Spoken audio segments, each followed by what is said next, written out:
भील, आवाज आ रही है? अभी आ जाएगी लाइन पर। भील प्रदेश बनाओ अभियान के नेता जो मंच पर उपस्थित हैं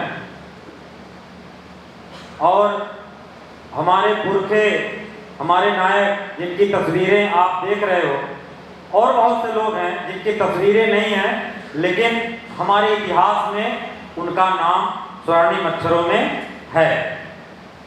उनको नमन करते हुए और इस नंदुरबार की धरती पे आज अलग अलग गांवों से लोग जो आए हुए हैं इस हाल में, आप सबको मैं दिल्ली की तरफ से जोहार पेश करता हूं, सलाम पेश करता हूं और नंदुरबार की धरती को भी सलाम पेश करता हूं कि इस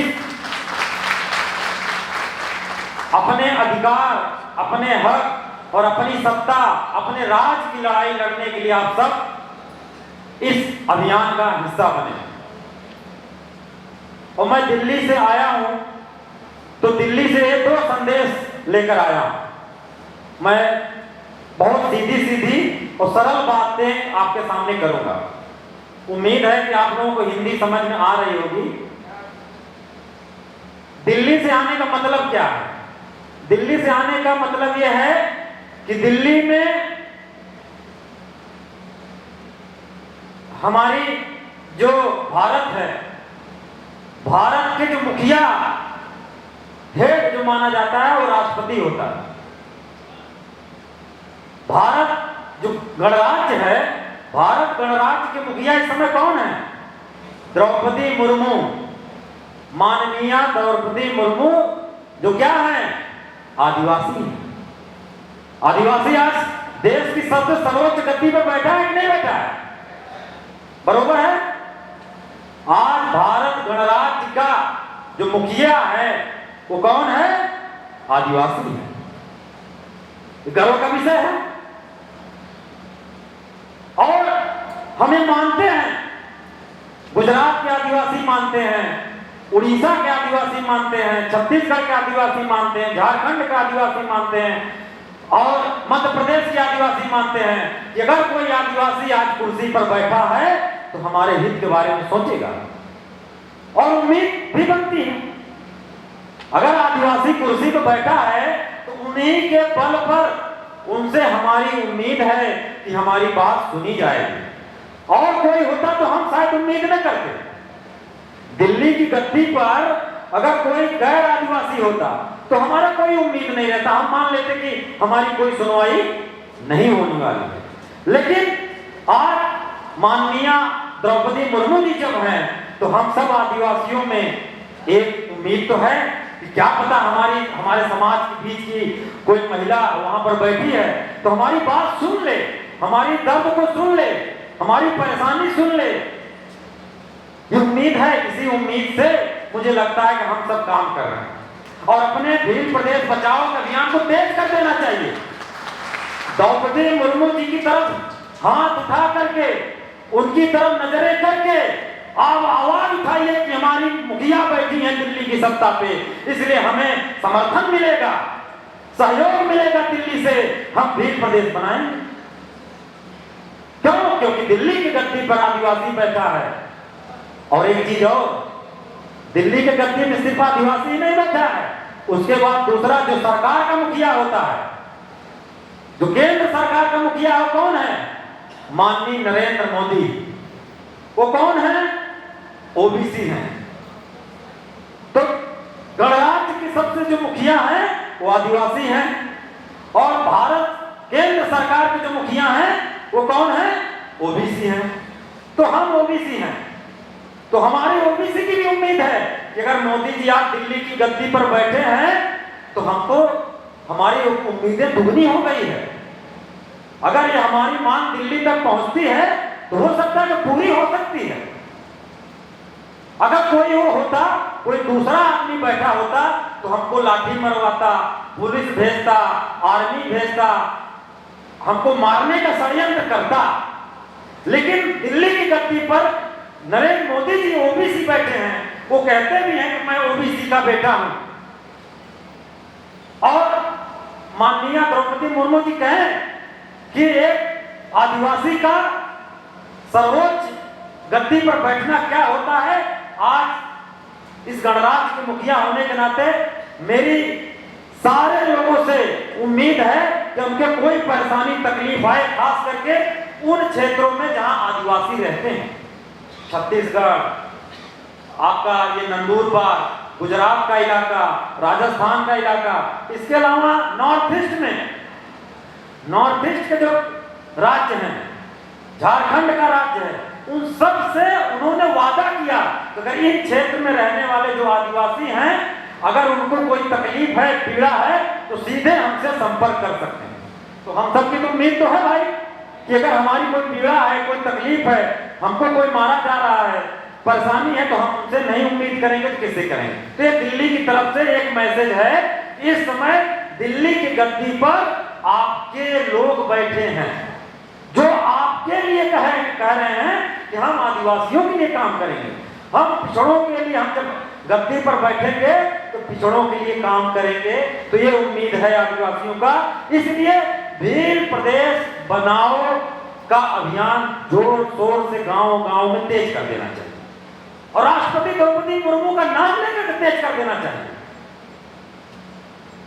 ताकि ये मैसेज जाए कि हमारे समाज के लोग वहां पर बैठे हैं। इससे दो चीजें होने आएंगी। क्या होगी? क्या जो रियल आदिवासी बैठा है या नाम मात्र का आदिवासी बैठा है? क्या रियल ओबीसी बैठा है या नाम मात्र का बैठा है? दो कैसे आप तय करना पड़ेगा ना। हम इस बात चेक करेंगे, भील प्रदेश अभियान के जरिए चेक करेंगे कि हमारा नेता हमारे लिए बात करता है कि नहीं करता है, हमारे भारतीय गणराज्य की मुखिया हमारे आदिवासियों के हित में काम करती हैं कि नहीं करती हैं। अब भील प्रदेश के एक डेलीगेशन दिल्ली भी जाए, राष्ट्रपति से मिलने जाए और अपने दर्द को, अपनी पीड़ा को रखने जाए, तभी आपको पता चलेगा कि हमारा नेता कैसा है। ये तो दो बातें मैंने कह दी। तीसरी जो मूल बात मैं कह रहा हूं बहुत ही इंपॉर्टेंट है, बहुत इतिहास से ये बात निकल कर आई है। प्रकृति का ये नियम है कि जो प्रजाति एकजुट रही है, जब जब हमले उस पर बढ़े हैं, जब जब कोई परेशानी हुई है, जो प्रजाति एकजुट रही है वही बची है, नहीं तो मर गई। पक्षी है, जो जानवर एकजुट होकर के अपने कबीले को बचाया वही बच पाया। जो एकजुट नहीं रहा वो धीरे धीरे करके मार दिया गया। पहले क्या होता था, एक कबीले दूसरे कबीले से लड़ते थे, उसमें जो छोटे कबीले होते थे, जो अकेले होते थे, उनको मार दिया जाता था। लेकिन जो कबीला एकजुट रहा, अपने लोगों को, अपने सारे कबीलों को मिल करके एकजुट बनाए रखा, एकजुटता के साथ खड़ा रहा, वो लंबे समय तक टिका। भील प्रदेश बनाने वाले, भील प्रदेश की संकल्पना रखने वाले, भील प्रदेश की सपना देखने वाले लोगों को भी यही यूनिटी चाहिए। अगर एकजुट रहेंगे तो आंदोलन बढ़ेगा, एकजुट रहेंगे तो सपना आगे बढ़ेगा, एकजुट रहेंगे तो एक दिन ये सपना साकार हो जाएगा। अगर हम में से कोई भी एक टूटा तो पहले अकेले तोड़ेंगे, हमने से एक को ले जाएंगे, कुछ प्रलोभन देंगे, कुछ पद देंगे, कुछ लालच देंगे, उस लालच देकर के पहले एक को तोड़ देंगे, तोड़ने के बाद उसकी जुबान को क्या कर देंगे, सुई से सिल देंगे। आप लोग महसूस कर रहे होंगे, आपके बीच कोई ऐसी घटना घटी होगी, जरूर घटी होगी। पहले आपके बीच से कोई एक को तोड़ा, उसको अपने में मिलाया, अपने मिलाने के बाद फिर धीरे धीरे उसको खामोश कर दिया। आज अपना घर परिवार चला रहा है, कभी आपकी बात, अपने मुद्दे की बात नहीं करेगा। और मुझे लगता है कि इस हाल में सरकार के खुफिया तंत्र भी होंगे, उनके तक जरिए हो सकता है कि हम लोगों की बात महाराष्ट्र सदन तक भी पहुंच जाए, हो सकता है कि गुजरात गांधीनगर की पार्लियामेंट जो है विधानसभा में भी पहुंच जाए, हो सकता है कि दिल्ली तक भी पहुंच जाए, और हो सकता है कुछ लोग हों तो हमारी बात पहुंचा दें एज इट इज, जैसे हम कह रहे हैं। यही भाषा और यही भावना के साथ अगर वो बात हमारी पहुंचा देंगे तो मैं उनको शुक्रगुजार रहूंगा, उनका एहसानमंद रहूंगा कि यहाँ कोई एक सम्मेलन हुआ, क्योंकि हमारे पास तो मीडिया है नहीं, कोई टीवी तो है नहीं कि यहाँ आए अपना कैमरा ले आए और यहाँ से दिल्ली में प्रशासन कर दे पूरे देश में, नहीं है।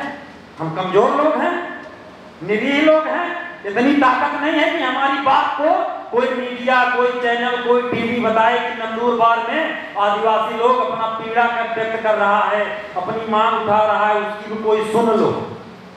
तो जब हमारे पास वो नहीं है, हमारे पास कोई पुलिस प्रशासन में भी कोई आदमी नहीं है जो चीफ सेक्रेटरी के पद पर हो, जो कहे साहब मुख्यमंत्री के कान में अपनी बात डाल दे कि ऐसा उनका परेशानी है, इस पर कुछ सोचिए, ये भी करने वाला नहीं है। तो गाहे बगाहे अगर कोई यहाँ पर इकट्ठा हो या यहाँ कोई मौजूद हो तो आप बिना पहचान बताए चुप्पे से मेरी बात चोरी से पहुंचाए, और पहुंचा देंगे तो बड़ा एहसानमंद होगा। तो जो मैं कह रहा था तीसरी बात कि जो प्रजाति, जो कबीले, जो बिरादरी एकजुट रही है वही सत्ता पर काबिज हुई है, वही संसाधनों पर कब्जा किया है, वही आने वाले विधानसभाओं और जो है राजनीति पर भी कब्जा करेगी। एकजुट नहीं रहोगे तो कभी भी सत्ता पर नहीं पहुंच पाओगे, कभी भी आप देने वाले नहीं बनोगे, हमेशा मांगने वाले बने रहोगे। अभी क्या है, हम लोग क्या हैं, मांगने वाले। भील प्रदेश बना दो, भील प्रदेश कौन बनाएगा? भील प्रदेश बनाने का अधिकार किसको है? भील प्रदेश बनाने का अधिकार केंद्र सरकार को, नरेंद्र मोदी जी को है, द्रौपदी मुर्मू जी को है। दो ही आदमी, दो ही व्यक्ति भील प्रदेश बना सकता है। राज्य सरकार को अधिकार है, भारत सरकार को अधिकार है कि किसी भी क्षेत्र की सीमा को काट करके किसी दूसरे प्रदेश की कुछ सीमा को ले करके दो सीमाओं को, 4 जिलों को, 10 जिलों को एकजुट करके एक टेरिटरी बना करके ये प्रदेश बना सकता है। तो हमारी उम्मीद किससे होनी चाहिए, हमारी डिमांड किससे होनी चाहिए, हमारी मांग किससे होनी चाहिए? केंद्र सरकार नरेंद्र मोदी जी से और माननीय हमारी राष्ट्रपति, आदिवासियों की राष्ट्रपति द्रौपदी मुर्मू जी से। वो बात हमारी अगर सुन लें तो हमारा तकलीफ दूर हो जाए। और चाहे तो कुछ जिला राजस्थान का ले लें, कुछ जिला हमारा मध्य प्रदेश का ले लें, कुछ जिला गुजरात का ले लें और कुछ जिला जो है महाराष्ट्र का ले लें। इससे भी प्रदेश का एक संकल्पना जो हम लोग रख रहे हैं, वो जो सपना है वो साकार होने का कर सकती है। और जब तक ये नहीं करेंगी, ये डिमांड उन्हीं से ही किया जाएगा, दिल्ली से ही किया जाएगा। इस समस्या का समाधान महाराष्ट्र से नहीं होना है, गुजरात से नहीं होना है, मध्य प्रदेश से नहीं होना है, राजस्थान से नहीं होना, कहां से होना है? दिल्ली से। तो हमें अपना आंदोलन की अगली रणनीति इन 4-5 राज्यों के अलावा एक मूवमेंट हमें सब लोग मिलजुल करके दिल्ली भी कूच करना चाहिए। बसों में भर करके अपनी बातें मनवाने के लिए आपको दिल्ली तक जाना पड़ेगा, तभी आपकी बात मानेंगे, नहीं तो नहीं मानेंगे। ये तीसरी बात हो गई कि बात कैसे मनवानी है, किससे डिमांड रखना है। तीसरी बात यह है, हमारी अभी उत्तम भाई और दूसरे वक्ताओं ने ये बात कही कि आज किन चीजों पर आदिवासी पे हमला है, या आदिवासी कौन है, किसे आदिवासी कहा जाए, आदिवासी की पहचान क्या है, आदिवासी की संस्कृति क्या है, यह सबसे पहले हमें बताना पड़ेगा। हम आदिवासियों को, जो आदिवासी लोग हैं उनको बताना पड़ेगा साहब, ये लोग हैं जो आदिवासी हैं, ये लोग हैं जो आदिवासी नहीं हैं। क्या अंतर है आदिवासी होने और गैर आदिवासी होने? ये तो बताओगे ना कि हम आदिवासी कैसे हैं, हमारी परंपरा क्या है, हमारी संस्कृति क्या है, हमारी पूजा पद्धति क्या है, हमारे देवी देवता क्या हैं, हमारी कुल पद्धति क्या है, ये सब पहचान है। हमारा लोकगीत क्या है, हमारा साहित्य क्या है, हमारे गीत क्या हैं, हमारी परंपराएं क्या हैं, हमारे आभूषण क्या है, हमारे वेशभूषा क्या है, जो वेश धारण करते हैं, हमारे महिलाएं कैसे कपड़ा पहनती हैं, हमारे नौजवान कैसे कपड़ा पहनते हैं, हमारी परंपराओं में वेशभूषा का क्या विधान है, ये विधान बताना पड़ेगा। उसको रोजमर्रा में प्रैक्टिस करना पड़ेगा, दिखाना पड़ेगा कि हम पैंट शर्ट भी पहनेंगे, हम जो है कोट टाई भी पहनेंगे, लेकिन हमारी संस्कृति का जो मूल पहचान है हमारा ये। तीसरी बात, हमारी पेंटिंग क्या है, हमारे दीवारों पर चित्र बनते हैं, वो चित्र कैसे हैं। हमारी महिलाओं के हाथों में गुदना होता है, टैटू, पुरुषों के भी हाथ में टैटू होता है, उस सबके टैटू अलग अलग है। हर कबीले का टैटू, हर आदिवासियों के देखोगे महिलाओं में कोई हाथ में, कोई पैर में, कोई गाल पर, कोई गले में, कोई माथे पर टैटू होता है। वो टैटू उस कबीले की पहचान है जो और कबीले में नहीं है, और समुदाय में नहीं है। आपको बताना पड़ेगा कि देखो ये टैटू हमारी पहचान है, हम इस आदिवासी से बिलोंग करते हैं, हमारा आदिवासी का ये कुनबा है, ये ट्राइब है हमारा। तो ये अलग अलग ट्राइब का अलग अपनी अलग संस्कृति है, अपनी पहचान है, उसको उभारो, उसको बताओ। कहानियां हमारे पुरखों ने, हमारा कोई लिखा पढ़ा कुछ है नहीं, कोई किताब तो हमारे पास है नहीं, कहाँ है, कैसे पता चलेगा लोगों को, कोई किताब तो हमने लिखी नहीं जिसको पढ़कर कोई बता देगा। तो हमारे संस्कृति में जन्म जन्म से हमारे पुरखों ने कहानियां, आदिवासियों की, पुरखों की, जंगल की, भेड़ों की, बकरियों की, गायों की, हंटिंग करने की, ये कहानियां हमारे पुरखों ने अपने पीढ़ी को लगातार बताते आ रहे हैं। वही हमारा इतिहास है। हमारा इतिहास कहीं किताब में नहीं मिलेगा। आप खोज लीजिए कोई भी टेक्स्ट बुक, महाराष्ट्र का टेक्स्ट बुक उठा कर देख लीजिए, किताब, गुजरात का किताब उठा कर लीजिए, जहां बच्चे आपके पढ़ने जाते हैं, उन किताबों में देखो क्या हमारी किसी ट्राइब के बारे में कुछ जिक्र है क्या? छठी क्लास की, 5वीं क्लास की, 4वीं क्लास की, किसी भी बच्चे की किताब उठा लो, क्या उसमें हमारे संस्कृति है? क्या हमारा इतिहास है उसमें? जब इतिहास नहीं है तो आपका इतिहास कौन जानेगा? जब आपके स्कूल में आपका इतिहास नहीं पढ़ाया जा रहा है तो बाकी लोग कैसे जानेगा कि आपका इतिहास क्या है? आपका इतिहास किसको पता है? आपके दादा दादी को पता है, नाना नानी को पता है, उनके पुरखों को पता था।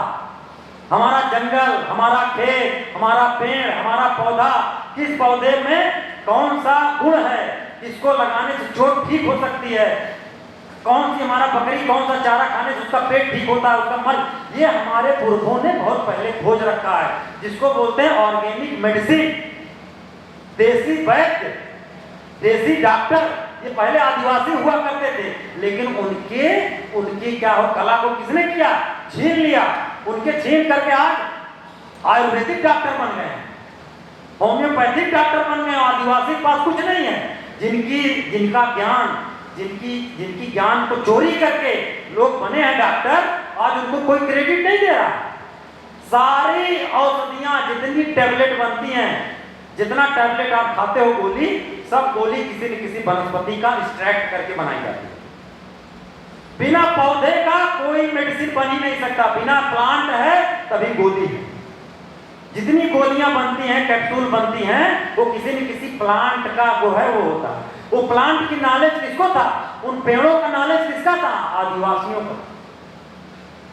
कौन सा सब्जी जंगल की खाने पर आदमी जिएगा, कौन सा सब्जी में जहर होता है, किसने पहली बार खोजा? आदिवासियों ने। कौन सा फ्रूट खाने लायक है, कौन सा फल खाने लायक नहीं, पहली बार किसने खोजा? आदिवासियों। ये नॉलेज, ये ज्ञान आपको अपने पुरखों से मिला, इसको बचाइए। ये कहानी अपने बेटों को बताइए, बेटियों को बताइए कि ये हमारी संस्कृति है, ये हमारा इतिहास है। अब तो मोबाइल आ गया है, अब तो आप बोल करके, लिख करके, टाइप करके आप लिख सकते हो। पहले लिखने का सिस्टम नहीं था, पहले हमारे पास पढ़ने का अधिकार नहीं था, किताब कापी का कोई अधिकार नहीं था। अब तो है, अब तो आप लिख सकते हो, अब तो आप पढ़ भी सकते हो। अब आप अपना इतिहास जो भी पता है, बहुत सारे शादी ब्याह पर्व त्योहार महिलाएं गीत गाती हैं, वो गीत गाती हैं और वो गीत पुरानी महिलाएं, बुजुर्ग महिलाओं से ही खत्म हो गया। वो महिला लास्ट दिन जो गीत जानती थी गाना, अब किसी ने उसको लिखा नहीं, दूसरी पीढ़ी ने उसको सुना नहीं, अब वो वहीं से वो गाना खत्म हो गया, वो लोकगीत खत्म हो गया। तो कहने का मतलब है कि आपका इतिहास धीरे धीरे क्या हो रहा है, खत्म हो रहा है। अब कोई आदमी दिल्ली से, कोई गुजरात गांधीनगर से, कोई महाराष्ट्र से, आपका कोई गैर बिरादरी आदमी क्यों आएगा लिखने आपका इतिहास? वो महाराणा प्रताप का गौरवगान होगा, लेकिन भीलों का गौरवगान नहीं होगा। महाराणा प्रताप की सेना में भीलों ने मुगलों से लड़ते लड़ते अपनी कुर्बानी दे दी, किसी किताब में उनका कुर्बानी नहीं है। कोई क्यों लिखेगा? आप नहीं लिखोगे तो आपका काम क्यों नहीं करेगा? वो अपना काम करेगा। महाराणा प्रताप वालों ने अपना इतिहास लिख लिया, आदिवासी अपना इतिहास लिख ले। और अब लिख तो लोगे, लेकिन उसको लागू कैसे करोगे?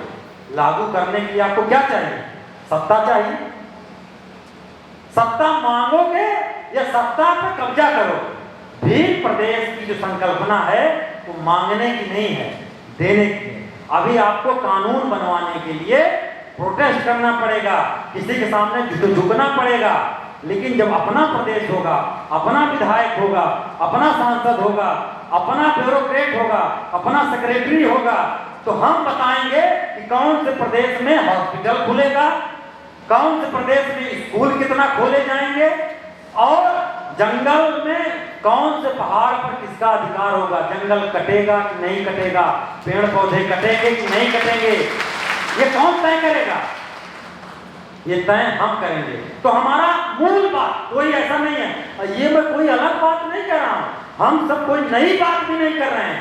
इसके पहले तेलंगाना, अभी 2014-15 में 14 में तेलंगाना प्रदेश बना, आंध्रा से हट करके तेलंगाना बना। और तेलंगाना की मांग कब से है? आजादी के पहले से तेलंगाना तेभागा आंदोलन चल रहा है। 1920-30 से आजादी के पहले से ही तेलंगाना राज्य की मांग चल रही है। और कब वो सफल हुई?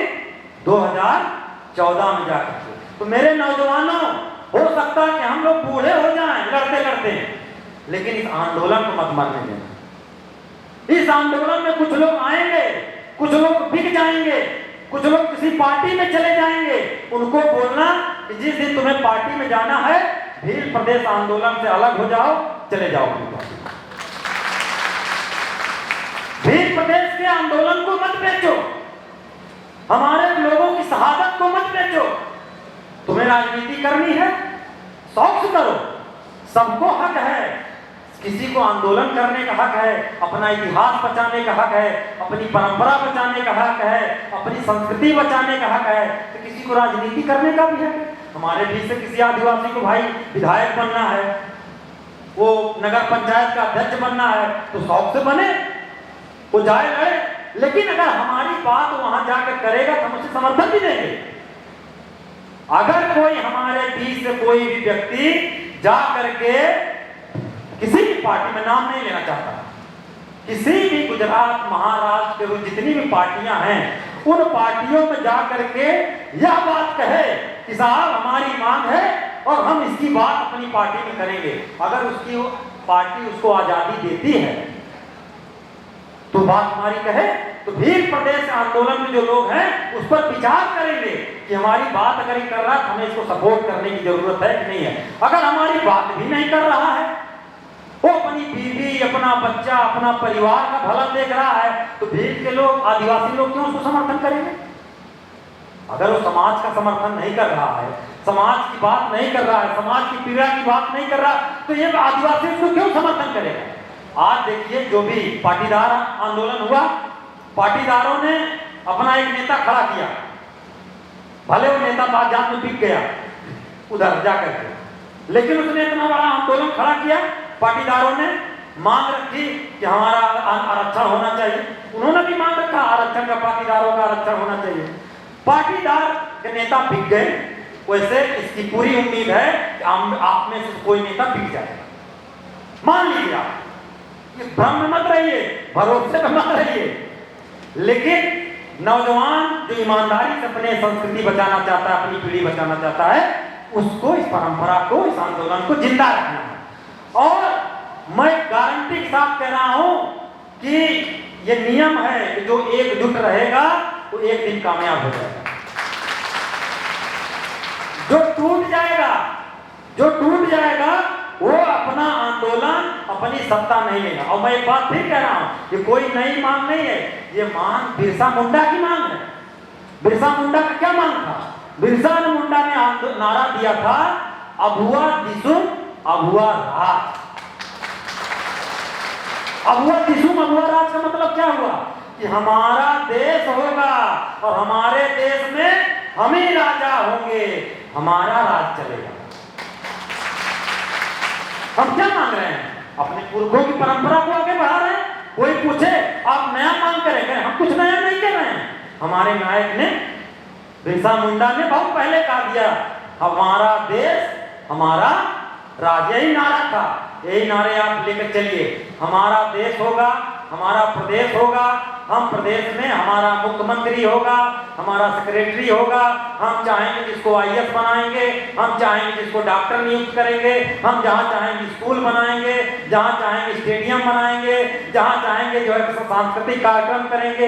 ये तय करने का अधिकार तीन ही चीज होती है, सत्ता, संसाधन और पोजीशन। पद मतलब मुख्यमंत्री का पद मतलब डीएम का पद मतलब डॉक्टर का पद मतलब सीएमओ का पद। तीन चीज की लड़ाई होती है और जो लोग अभी सत्ता में बैठे हो तीन ही पे कब्जा किए हैं। क्या कब्जा किए हैं? सत्ता पे कब्जा किए हैं आपके, और आपकी जंगल जो जमीन है इस पर कब्जा किए हैं, संसाधन पर कब्जा किए हैं, और इन सत्ता के देखिए जितने पद हैं इन तीनों पदों पर कब्जा किए हैं। तो हमारा मांग कुछ नया नहीं है, हमारा मांग वही है। हमारा आदमी दिल्ली में बैठा है, ओबीसी का व्यक्ति दिल्ली में बैठा है, आदिवासी का एक मुख्य जो है राष्ट्रपति दिल्ली में बैठा है। तो हमारा ये सब यहाँ के जो नेता हैं उन नेता की तरफ से मेरी ये मूल बात थी कि हम अपनी संस्कृति, और भी बहुत सारे लोग, कल हम लोग रात एक जगह मुआयना करने गए थे, कैसे हमारी संस्कृतियों पर, हमारे देव स्थलों पर कब्जा किया जा रहा है, कैसे उसको विकृत किया जा रहा है, कैसे आपकी संस्कृति को खराब किया जा रहा है। इसको भी सोचिए। बाकी बातें राज भाई, मनीष भाई लोग बताएंगे।